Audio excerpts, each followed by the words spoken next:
Yes, this is Let's Talk Radio, radical radio, getting to the root causes of the important issues of the day. This on-the-air community forum believes your voice matters and welcomes all thoughts and views without judgment. Please join today's conversation by calling 415-663-8492 or 8317, or tweet us at Let's Talk on KWMR. Your hosts today are Paul Raffel, leading our conversation, Mary Frank answering the phones, and I'm Robin Carpenter. When you call in and hear the phone ringing, please hang on. When you hear me say you're on the air, please give us your first name, turn down your radio, and please watch your language. Yes, and today I read an article last week about a study that came out about the U.S. military spending and how just the Army, just one wing of the U.S. military, had cooked the books in their year accounting for 2015, had cooked the books to the tune of $6.3 trillion, meaning that they had so many unaccounted for differences in their accounts that they just fudged the numbers, and the numbers kept on fudging and fudging and fudging down the line, domino effect, and it turned out to be $6.4 trillion of money unaccounted for. So coming up this year, there will be an audit, apparently. They're getting ready for an audit of the Department of Defense and the Army. But it just struck me, I thought I'd do a little investigation into what we're actually spending and why, is it worth it to have a military that's so huge, that's larger than the next 9 militaries, that we spend more money than the next 9 countries on our military? Some say it's the next 11 countries. And what are we getting out of it? I mean, the question is, many questions here, but are we safer? Can we go on having a bloated bureaucracy and an institution that fudges the books to that extent that there's money going missing? There are weapons going missing. 700,000 firearms have just gone missing in Iraq since we've been there. 700,000. Apparently a lot of them are being traded on eBay. When somebody is that lax, if a company were that lax, their shareholders would fire the board, and or we might bail them out. Or we might bail them out. Yes, too big to fail. Speaking of too big to fail, there's a jet fighter program that's been going on for 20 years. They've been trying to come up with a joint strike fighter that would be one size fits all for all 4 parts of the military, with little variations here and there. 20 years they've been working on it, and it has worse performance than the F-4 of 1974. And they'll sell that on eBay. There's less power, less speed than existing warplanes, less ability to strike. The software is problematic. They have to boot down the plane every 4 hours or something and reboot the software. It's been plagued by problems. They figure it's going to cost $1.5 trillion by the next couple of years. And yet we have a product that is not working. And it's, I guess, too big to fail, right? You can't, if you've put that much money into something, how can we stop doing it? Well, it's interesting. During the Clinton administration, there was a brief attempt to audit just a small portion of the military budget. I think they audited $7 trillion in transactions, and they found that they couldn't justify $2.3 trillion of it. It's been going on for many years, this. Well, I can remember when I was in college, the $1,500 hammer, and something like the $20,000 toilet, and the $5 nails. And because so much of what we're doing, we're contracting out. And then you have people that own the companies, like Dick Cheney and others, that are in political power, that own the companies that are contracted with by the military. So it's highly political as well, because the politicians are feathering their nest often by the lack of auditing and the crazy expenditure. They know they can charge whatever the heck-a-moly they want. You know, the outside military contractors cost on average nearly twice as much as the federal workers who do the same job. The Defense Department employs 900,000 civilians, more than twice as many as the next largest agency, which is Veterans Affairs, and equal to the remaining federal agencies combined. So we could have our own, we're already paying them, they might as well be doing the work. Yeah, it turns out we have two charts here. Robin brought in a pie chart that shows it's when you take into account discretionary and mandatory spending, federal spending every year, the Defense and Homeland Security budget is the third largest after health and health expenditures and Social Security. And let's remember, Social Security is funded by us. Well, everything's funded by us. Well, that's true. That's true. But I mean, they keep talking about Social Security. We're like, wait, that's our money we put in that we deserve back. It's not like a special treat we get. That's always a target. It's always a target for inspecting their budget and telling these overruns. It's going to die. But never. Well, not never, but very few question the military's budget. And it's seen as unpatriotic. And I just want to make a point so that everybody doesn't think I'm the right winger here, but. What I did was there's a meme that all of us who believe the military is somewhat out of control, spending-wise and size-wise, is there's a meme that all of us liberals love that we show the military is 57% and like food and ag is 1% and education 6%.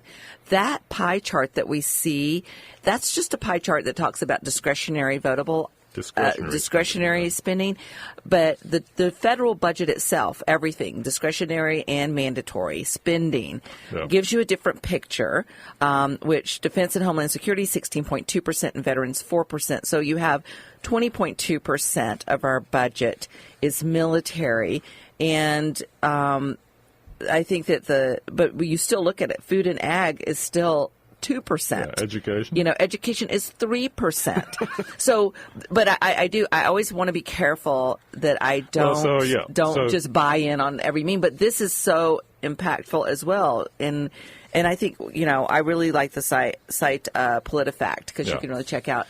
And the other thing is we have over 1,000 bases and installations on the globe, military bases and installations in 63 different countries.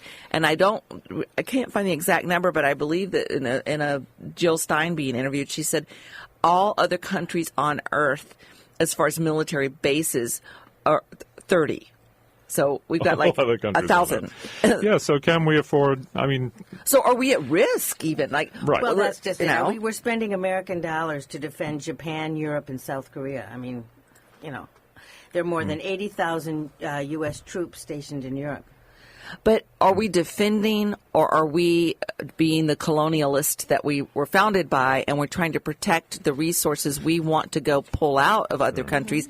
And are we also oftentimes destabilizing areas because it's to the benefit of corporations being able to easily go in and extract resources without being monitored? Well, I would say, in my opinion, yes. But that's just my opinion. Let me just say that. This is not the opinion of KWMR or its sponsors. But we'd love to hear from you. We'd love to have someone call in and talk about if you've been in the military and you know firsthand, or you've seen how it runs, or if you think that the military is worth the bucks that we're paying, and let me talk about the damage to the environment in a moment. If you think it's worthwhile us being a military police force around the world, supposedly bringing democracy to the world, call in and we will treat you with courtesy, because that's how we are. Well, knowing myself coming from a family that almost every male in my family's been in the military, and then in my generation, several of the women in our family have been in the military. And one of the things that started to come up during the George Bush II era was the fact that the military increasingly feeling that they were being used as a corporate army, that it's not something, when you come from a several generation tradition of military families, and especially my dad was in the Marines and all that pride around that. When you see that really our young men and women are being used just as corporate raiders and raiding forces, you know, no matter whether you're left or right, you see that as a horrible abuse. And then the fact that because warfare has changed so much, we have these hundreds of thousands of young men and women coming back horribly maimed, and we have a hideous VA system, and we have this huge rate of suicide. 22 a day. 22 a day. And as my dad said, if you are in the military, they're homeless too. If you're in the military, then you will know someone, especially if you're coming back from deployment over the past 20 years, someone you know or you fought beside will commit suicide. Yeah. So, and you cannot get the help at the VA. Right. Like the gentleman that a couple of weeks ago that tried to go in and they turned him away, and he said, "I've tried everything. You guys won't help me," and he killed himself. Yeah. And so I think that there's an awareness among the people in the military. The people in the military, they're just the fodder for war. Sure. They're no longer, I feel, and I think a lot of other people feel, they're not being treated with respect. They're being horribly for all the money we're spending, they're horribly underpaid. They're horribly underpaid. And we don't take care of them when they come back. And we don't take care of them when they come back. And going into the military is one of the few choices for a lot of young men and women coming out of high school that can't afford college or other things. And this is a very good point that I think it contributes to that, is that when we had a mandatory army, that meant rich kids' sons, although they could avoid it to somewhat, but more of them served. And that changes the mentality of the country. If you know that your kid could go to war, would you be so happy to jump in as quickly as everybody is now? Because it's such a racist situation now. We know it's the poor. We know it's people of color. And, you They're know, targeting them. Yeah. Exactly. Well, I don't know if they're targeting them or not. Well, they don't have. Yeah. No, they're They devoting advertise them. millions of dollars Yeah. to go to predominantly black and Latino schools and community colleges, telling them, you don't want to go to community college, this is a waste of time. Come with us. They also promise, you know, you'll get a great education, and there's nothing in place like there was with the GI Bill. They're promising. This is from Join the Military. It's some military website, military news.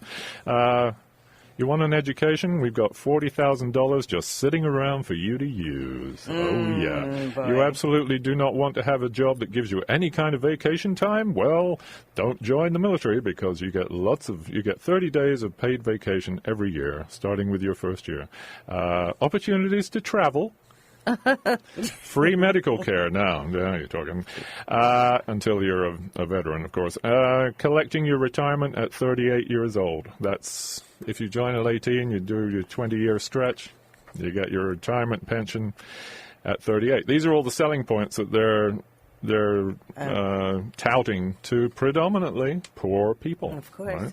Right? Poor kids. I just want to remind our listeners that you're listening to Let's Talk Radio with host Paul Raffel, Mary Frank, and I'm Robin Carpenter. Please call us at 415-663-8492 or 8317, and you can tweet us at Let's Talk on KWMR with your thoughts and opinions. That's right. I have the tweet box in front of me, and it's glowing. It's just waiting, waiting for your tweet. The military budget, that portion on the pie chart, discretionary spending pie chart anyway, and I'm guessing in the mandatory pie chart, the military budget, basic budget, does not cover overseas operations. So where are those numbers hidden? They are called Overseas Contingency Operation Funds, and that's budgeted at $58 billion for the Department of Defense. So it's not even, how can it not be in the federal budget? It's not part of the defense spending. So there's a slice of the pie chart missing. So when you add all that in, and plus VA, if you want to add that in, and other defense-related, the actual military budget is more like there's a quote here, $773.5 billion for next year. That's what they're going to be asking for.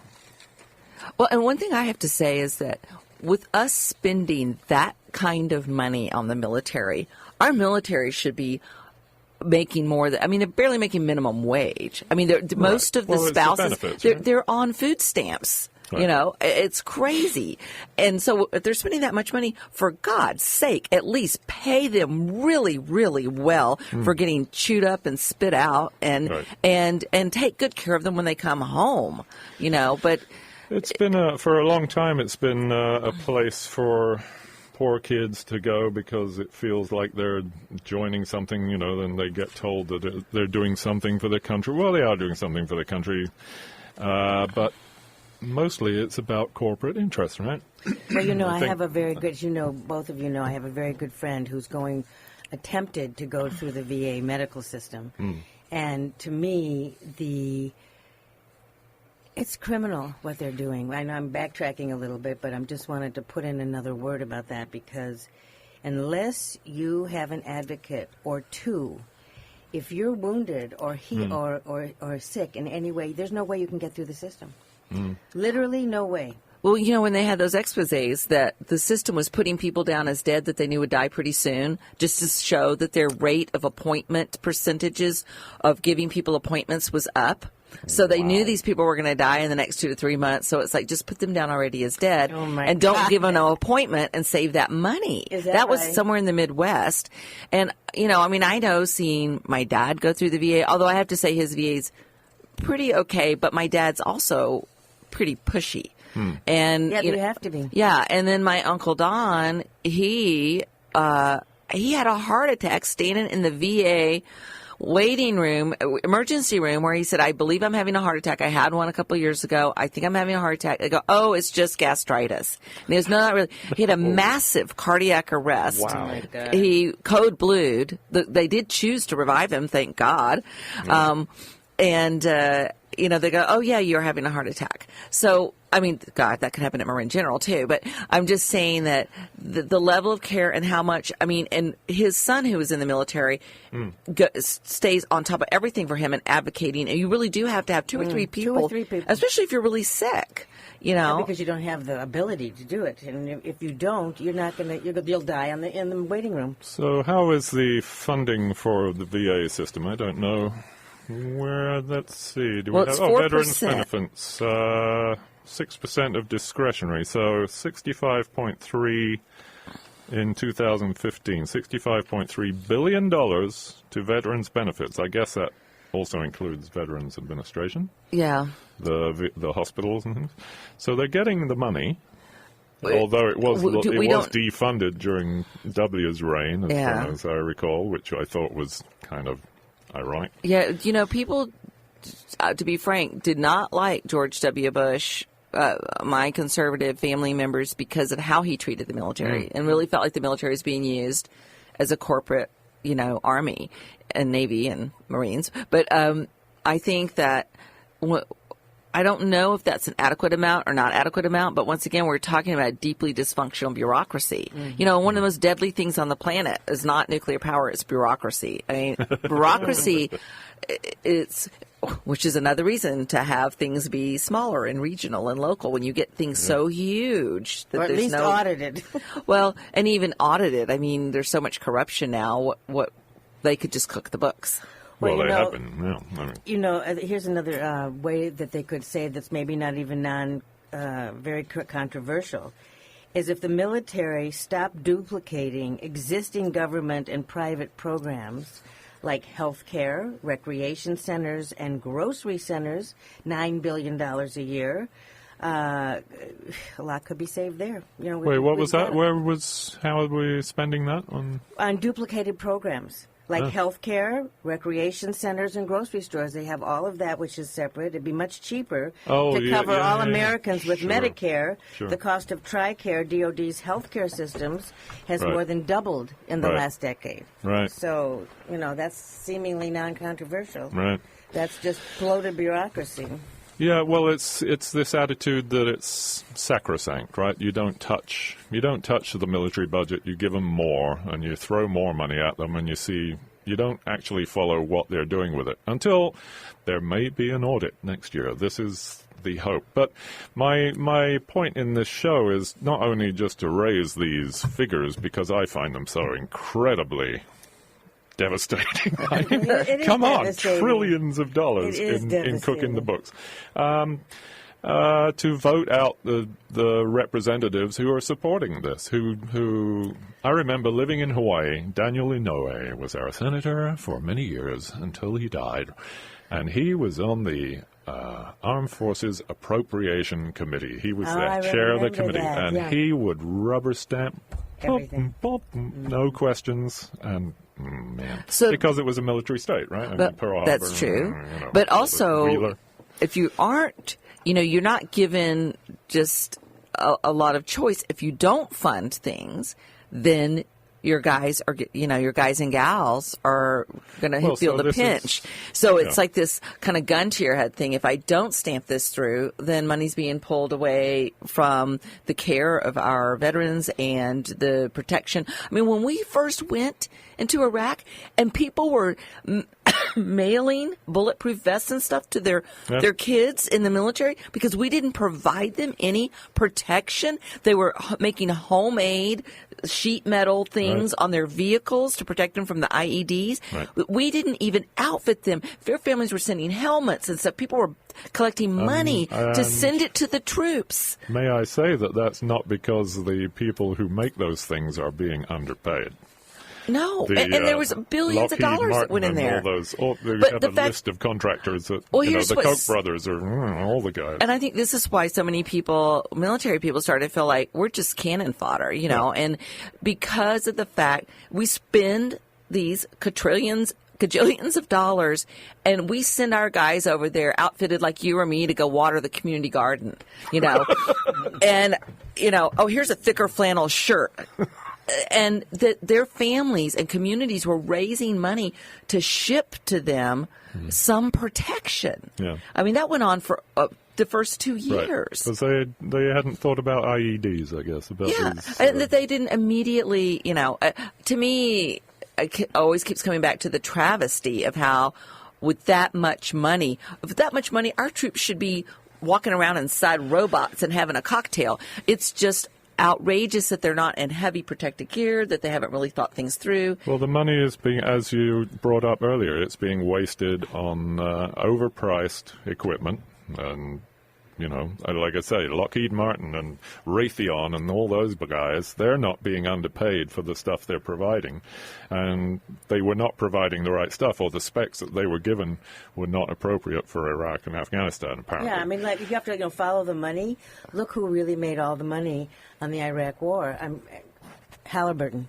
Yeah, Halliburton. You see that not only is this mismanaged, but it was so unbelievably manipulated to present and form these situations that would require or supposedly require this, when it was just good for business. Well, yeah, war is good for business. We know that from the Iron Mountain. But what I want to say is, yes, let it be good for business. Let them rip us off for a lot of money. But for God's sake, build some equipment to protect the men and women out there. Yeah. I mean, if you're, can't you be a raper and pillager and make a lot of money and at least put somebody in some decent gear? What does that hurt you? Do call in, won't you? 415-663-8492 or 8317. Let's open up both the lines. What the hey? Or tweet us at KWM. No, let's talk on KWMR. So what is the answer to, how do you... We had that whole thing that you brought up about the $1 million toilet seats or whatever it was, right? And the $1,500 hammer.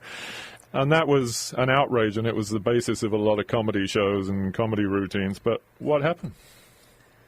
They're now $30,000 hammers. Right. Nothing happened. There was no accountability for those companies. Their shares dropped a little bit, and then we went into Iraq, and everything got better again. This is a reflection of what's going on everywhere in almost every category.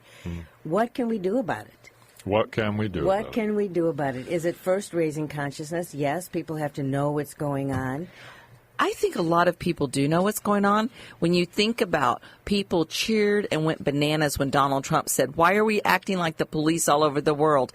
Get us out of these places. Put our money back in America. And Bernie Sanders said it and people cheered. And Jill Stein said it and people cheered. Now, Hillary's been kind of quiet on that because she's, very much a hawk. But what I'm saying is that you have people right, left, and center that every time we say, get out of these countries, they know that our financial difficulties started when George Bush, with that whole decision to go into Iraq, that we have slid. The average American has slid downhill economically. Their children don't have the chances they need, and our military has been used as a protector of resources for corporations. Mm-hmm. Well, let's face it, war has always been about commerce, really. Or acquisition of lands or properties or materials. And Murray Seward, wonderful Murray Seward, who always writes in when I send out the email. He said, well, how does this affect us locally, all right? Allowing folks to vent like we are and feel superior to those who favor an increasingly large military budget. Well, that's so...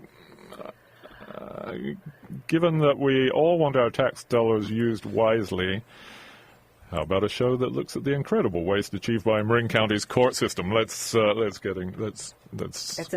a future show. That's an excellent idea. Why for us to look closer to home at the kind of corruption going on. Everything is local, especially in an election year. That's my way of thinking, because you're going to be voting for somebody who may not be doing what you want them to do. So check the records. And one thing I would say to Murray's comment... Don't just vote one party or another. Check and see what they're actually doing. Yeah, and I think to Murray's comment, I don't think there are lots of people in the general public that support more military spending. I think there are people that support it being spent appropriately. And like I said, coming from a big family where everybody's been in the military for generations, they're very upset too, because they think there's abuse, and they don't think the military needs more money. They think it needs oversight, and they need to focus on the men and women in the military. Yeah, oversight. Just take one dollop off the waste, and you could send hundreds of thousands of children to school. Yep. Okay, this is KWMR. This is KWMR Community Radio for West Marin, 90.5 in Point Reyes Station, 89.9 in Bolinas, 92.3 in the San Geronimo Valley, and streaming live on kwmr.org. And we'd like to thank more of our supporters, our underwriters, Point Reyes Farmstead Cheese Company, offering handcrafted artisan cheese, including fresh mozzarella, Bay Blue, Toma, and Point Reyes Original Blue. The Farms Culinary and Educational Center, The Fork, offers farm-to-table culinary experiences and is available for events. More information at 1-800-591-6878 or online at pointreyscheese.com or thefork@pointreyes.com. We'd also like to thank the Building Supply Center in downtown Point Reyes Station, serving the local community's building and hardware needs since 1964. More information at 415-663-1737. And I believe we have a caller. We do, on line one. It's already... all you have to do is pull the thing up, Mary. No, the board. Mary. Oh, you turned it on? Okay. It's on, yeah. So there you go. So line one. There we go. Caller, you're on the air. Your name, please. Fred from Marshall. Fred from Marshall. Fred from Marshall. Yeah. Interesting last name. Yeah, isn't it? Yeah, it's near the French embassy. Ah, oui. So anyhow, I think it's kind of ironic that one of the greatest generals in American history, Dwight Eisenhower, in January of 1960, when he left the office of the President of the United States, warned against the military-industrial complex. It's a monster you have to feed. Right. To the tune of we're over $19 trillion now in a deficit, a government deficit. And that works out to be over $55,000 for every man, woman, and child in the United States. Yep. I propose we start a Department of Peace, and then we can take the defense budget and divide it in half. Or maybe we should rename the Defense Department the Offense Department. It's offensive, all right. I mean, how do you think we maintain our standard as the richest country in the world without selling arms around the world? Could you repeat what you just said, the last line? What did you say? I I said, how can we continue to not be the richest country in the world without selling all of these arms around the world? Our military-industrial complex not only provides weaponry for the United States government, but for other... For both sides of the war. That's what's interesting to me. For Saudi Arabia, for example, in whom great democracy. We are supplying billions of dollars worth of planes and armaments, and in active reconnaissance and data, so that they can bomb Yemen. We are now in another war. Basically, we're financing another war along with the Saudis in Yemen. Yeah. Well, you know. Yeah. It's expensive to control the world. So that's the question. Should we be in the business, because it is a business, of controlling the world? But I think, Fred, what are you saying? You're saying that because we're controlling the world because it helps to promote the military-industrial complex, because we're protecting resources, and we are helping with arms sales and military equipment sales. Yeah, it's an embedded industry. Mm-hmm.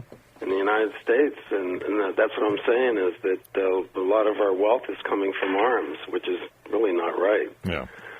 You know, so... but whose wealth? Into the pockets of whom? Well, I'm into a minority of pockets, but, you know, they have a lot of power, like the Koch brothers.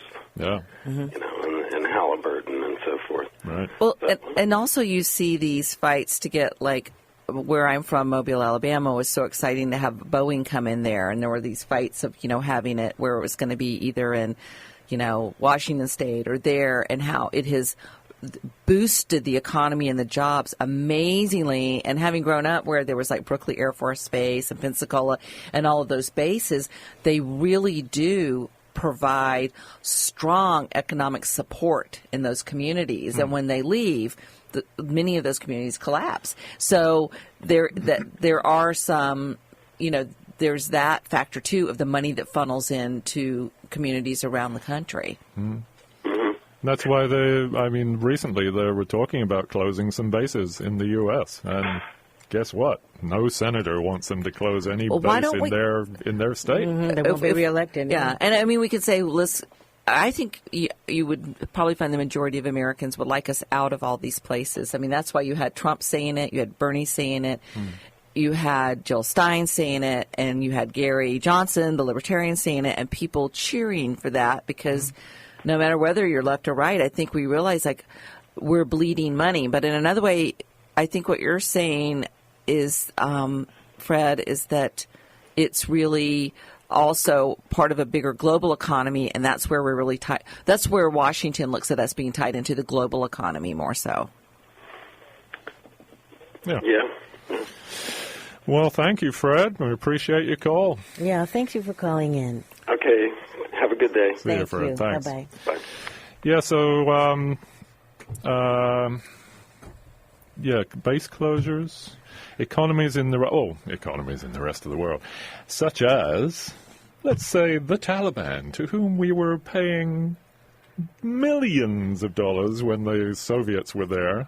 So we kept the Taliban going, and now, when we're in Afghanistan, we are paying those warlords not to attack our convoys. We're giving them millions of dollars. We are supporting Taliban and ISIS and all those other guys by paying the guys who threaten the convoys. That's how we're operating over there. And that's been going on for a year, ever since we've been there.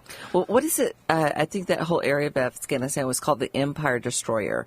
You know, that every empire that's ever tried to go into those areas even the British, that are controlled by a warlord. I mean, it was so clear. History showed you go in there, the blood gets sucked out of you. You know, no one wins in there. It doesn't fit our Western colonialistic mindset to go into places with fierce warlords and villages. And, you know, what they really exemplify is how strong it is to be a resilient, freestanding local economy and community. Yeah. You know, you can't take it down. I remember in fourth grade, and that's a long time ago for me, that they put in the whole Middle East as the hot zone. Mm-hmm. And nothing's changed. Yeah, exactly. My late ex, Donna, said that ever since she was conscious of anything going on in the Middle East. It's always been that way, right? I mean, since the 30s. I remember in Making Saudi Arabia what it is today, actually forming the Saudi nation. I remember in 7th grade, my social studies teacher said, okay, everybody's got to pick a project. I'm going to assign everybody a project. He says, okay, so Robin, I want you to do a report on the Middle East and why it is how it is. I was like, okay. And I remember looking at it, I think it was maybe 6th grade because I was still pretty young. And I remember reading up and looking and asking questions and going like, this is just crazy to me. So in my sort of child's mind, my report was, so here's what I conclude. Everybody's fighting over this really horrible deserty place and bad, bad to gross stuff. So I think you take all the different tribes out of there, all the different places where people are having war and being bad to each other. And we've got lots of room in America, like put some tribes in North Dakota and put others like down in Louisiana, get them all out of there and then just nuke it. So that nobody can go there and have it to fight over again. And just, it's like a child. If they're fighting over the toy, take it away. And I remember I got a D on that. I was like... Well, to that point, we are, since they started putting depleted uranium in all the bullets and shells and armor-piercing shells and bombs, we are nuking the Middle East, basically. The leukemia rates have shot up in children. I did not know that. They're putting... Depleted uranium, because it's heavy than lead, right? It's heavier than iron, it's heavier than lead. So it's like double indemnity. So we'll kill you and we'll poison. Tanks. It it's the bunker busters full of uranium, because it's a heavy metal, and it's still radioactive. They call it depleted, but it's not actually depleted. It's waste from, guess what, nuclear power plants. Anyway, oh my don't get me started. So I never knew that. So every time a bullet hits something and shatters, because they make them to shatter and expand, and so it does the most damage to the body. There's this fine dust, uranium dust, out in the radioactive dust. Yeah. Well, and also let's remember our veterans are exposed to all that. Yeah, exactly. And just, my ex-husband who was served in Vietnam, he, among many, many of his buddies who survived and came back, all developed really horrible colon cancers because they were exposed to Agent Orange. They were there during the siege of Khe Sanh, and and I remember when he was going through his treatment at the VA and going in, and in that ward, there were 2 people he had fought with, and I have another young friend of mine who, in the first time we went into Iraq under George Bush 1, he was talking about he and his buddies all came back and had all kinds of bizarre health problems and issues. And the Pentagon plays it all down. Yep. Let's wait till they die, and then we'll say, oh, sorry, oops. Yes, you were right. We were wrong. It even goes back to at Paris Island and these other areas where people trained that the water was tainted. And so they still are having, a friend of mine whose father was there, she had a birth defect. Her children had birth defects. I mean, it passed all the way down, and the military was hiding the fact that they knew. Not to mention remember the Muskegee Airmen? Oh, yeah. And the nuclear tests out in the Pacific, where they would have ships and personnel within range just to see what happened to them. So basically, see the blast effects and see if will they get sick? Put these glasses on, boys. It's astonishing to me that these kids who want to join the military because they're being told that it's the best thing for them to do. They don't have doing options. Something special, and it's opportunity for people who have no money. It's like go work at McDonald's or go. The long-standing vets, long-standing serving personnel, do not see themselves as being used as guinea pigs and cannon fodder in that way. It's like I just don't understand how people who are that strong emotionally, can not see that that's what the military has become now. It's military's always been that way. I mean, the kings of England, they'd send a bunch of peasants out, and, okay, lads, off you go. Off you go. With your pikes. Okay. Your pike. We have a caller. Oh. Okay. Okay, they're on line one. Robin. Caller, you're on the air. Your name, please. Hello, Paul. Hi. Who's this? Is this Paul? Yes. Ah, it's Paul. And this is probably not great interest, but to buttress the fact that basically the military, particularly, starting with the Cold War and certainly even now, is destroying us economically.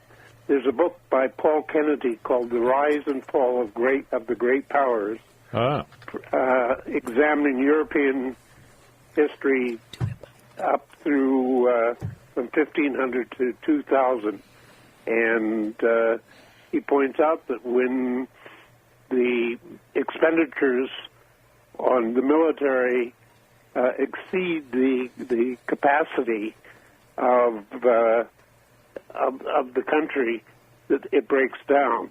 I want you to take a look at our civilian infrastructure as a kind of indicator of the fact that all the money is going elsewhere. And that's pretty much it. Yeah. That's an excellent point, because you think about the fall of Rome or the fall of the great empires. They expanded so much and all the resources went to their military, and then their center, their home, disintegrated, which we see happening. To Spain, and it happened to Great Britain, the British Empire. Yeah, for sure. Okay. Thank you. Thank you, Paul. Thanks, That's Paul. a great point. Thank you. Throw in an academic note. Thank you. We appreciate it. The downfall of empire. You helped get us off of our ranting and into some thinking. Yes, thank you. Okay, this is KWMR's weekly Let's Talk call-in show with co-host Paul Raffel, Robin Carpenter, and me, Mary Frank. To join our conversation, please call us at 415-663-8492.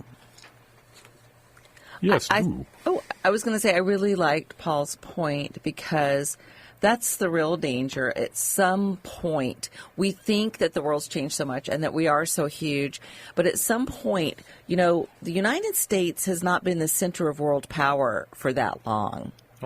We've only been the center of world power for 100 or so years, actually, in the might sense of what we have. We used to be the really kind of buff kid on the block. Yeah, and so that's not going to last that long. And by doing this, what we are doing, we have a young generation that's, saddled with college debt or taking terrible jobs or being fed into the school to prison pipeline or joining the military. And in the meantime, I will say one positive thing about the military. The military has declared that the number one security risk to America is climate change. The military is saying they're the ones saying that what's our real threat to the country. Because they are there to assess threats. But all the military budget should be going to fixing the world. Here's the thing about that.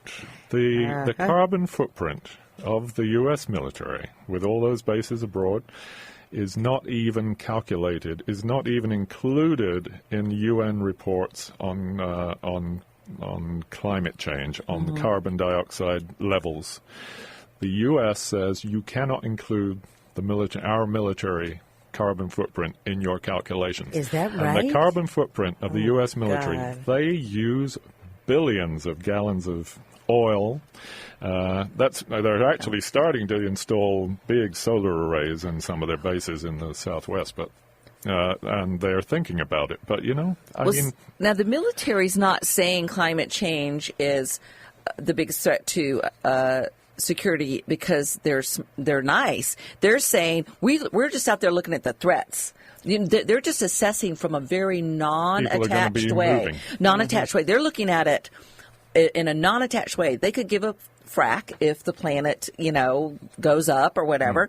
They're just saying they have to list logically, here are the threats. And so they're developing special equipment that will be able to go from a water to land because and they're doing this whole development of equipment along coastal areas for what they're going to need because of the erosion of the coast. How about if all those strapping young lads and lasses were here to help with, the hurricane that's going to hit Florida right about now or tonight? I think most Americans want that. It's just how do we stop what, Eisenhower referred to as the military-industrial complex. And another part of the global footprint of our military is, here's a the first sentence of an article. By the year 2020, the U.S. is expected to have on its hands a growing stockpile of munitions nearing 1.1 million tons that are no longer considered useful to the military. And how do they dispose of them? They explode them, and they burn them in open pits. They've been doing that over there in Afghanistan and Iraq ever since they've been there. Just incredibly toxic mixture of smoke and oil and, I mean, everything that they throw. They just throw trash. They have open trash pits, which includes used weaponry and everything, and they just throw it in there and they burn it. Oh, dear. I think it's time that the military really underwent scrutiny in the way they operate and in the way their budget and their finance is calculated and in their accounting. And just to say, make them accountable for everything that they're doing. What I just want to say when we talk about the military, that in defense of people who serve in the military and are in the military, what I have seen and in discussions with my family members, I mean, my family is military as far back as I can see. I mean, my grandfather, I didn't call him Grandpa. I called him the Colonel. And, because everybody called him Colonel Patterson. Ooh. And he was a wonderful guy. But what I'm saying is that the military itself and the people in the military, they are not happy with this. Right. They are not happy with this and the direction it's going. This is really about the control of the military by other interests. So then why are they This not, is because we're an veterans oligarchy. Not speaking up? They are. Some of them are. They are. In family gatherings, no, but are they out talk there? Openly. When I'm back home, they hated George Bush II because he really started them becoming corporate armies. So why aren't they in the streets and, showing some might, carrying guns to Washington? Going in the streets, what does that do? I don't know. I mean, they're veterans. Veterans have been protesting, but a lot of the veterans, they're old or they're sick, right. But what I'm saying is they have been, speaking out about this. But we out here, where we are in our bubble, we don't really connect to those people. I don't think they're as vocal as they need to be because they are the experts. But you're not back in the areas where they live. No, but vocal in a national way. They're not being vocal. I think they are. I mean, mostly what they've been doing is forming nonprofits. They've been forming nonprofits and filing lawsuits about the suicide stuff. Because here in our bubble, we aren't getting that kind of news and understanding. I mean, there were protests in Minneapolis, there are protests other places. So I don't think that we as left-wing liberals are connecting to the sources that report on that. So there's enough and that's why make change. And that's why I think you see the rise of Gary Johnson, why people liked Bernie Sanders, right and left, why people prefer Trump over Hillary that are conservative, because they feel like Hillary is a warmonger. And they hate Kissinger and they hate, So I just want to defend in my world where I have a lot of exposure to that there is a lot of upset and there's a lot of concern. I like that. I like to hear that they're disgruntled because they should be. This may be the thing that unifies people. And here's the next great thing. The VA... They want it, the boys, the big boys, the Koch brothers especially, want the VA to be privatized because it'll operate so much better. And guess who's going to run it? Yeah. Halliburton.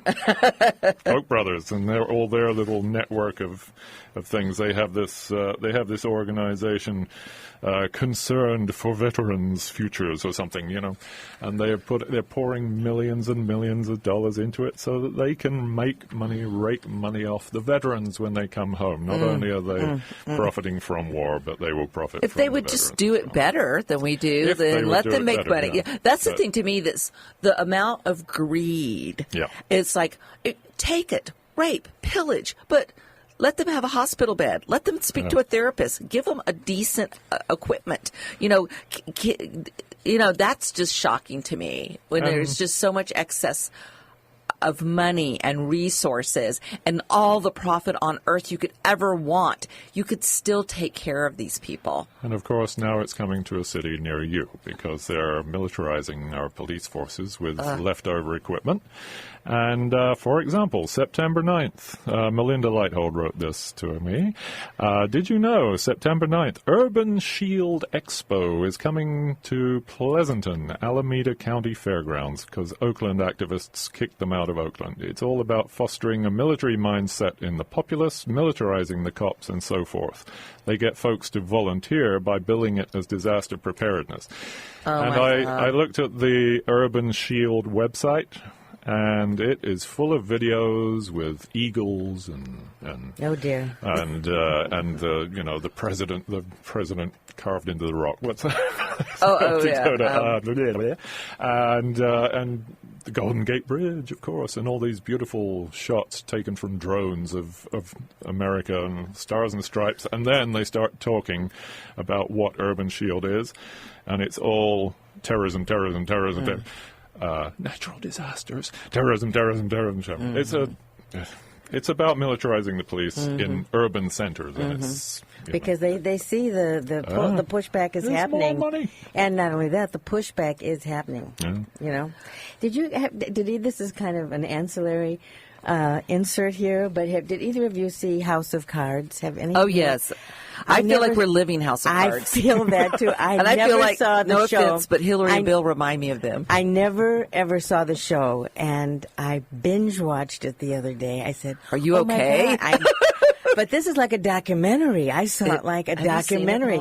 This is what, so it was I'm amazed they managed to make it. Of course, it's not on network. I don't think it would have made it to network.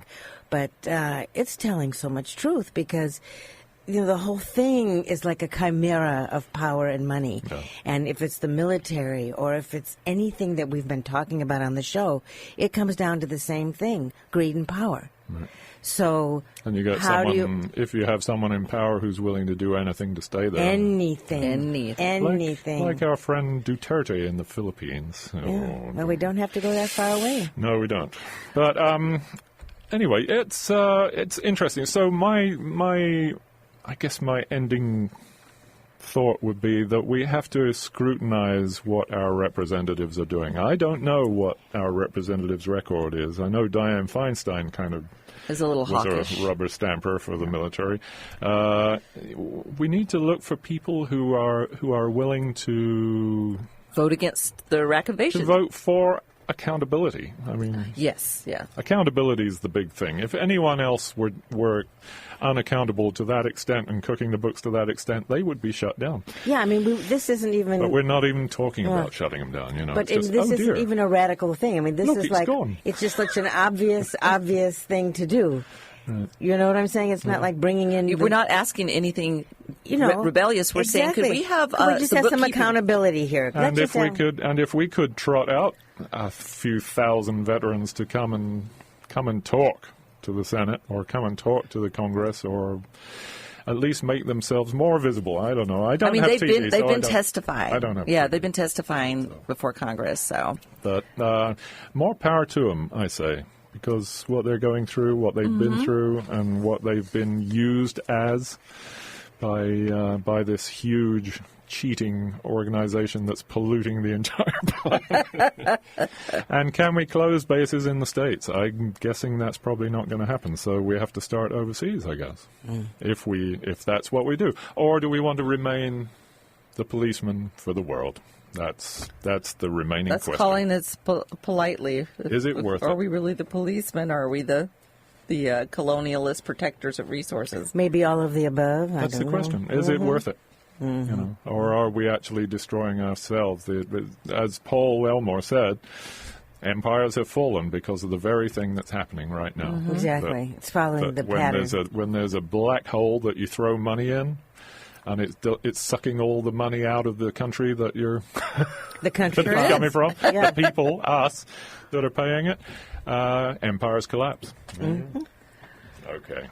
So I know that Paul wishes to thank all our listeners and callers today for your participation. I do. I hope you'll tune in every Thursday at 11 because your voice really does matter. And KWMR doesn't take a stand on any of the issues discussed on Let's Talk. Opinions expressed on this program are those of the host and callers and don't necessarily reflect the views of KWMR, its board of directors, underwriters, or members.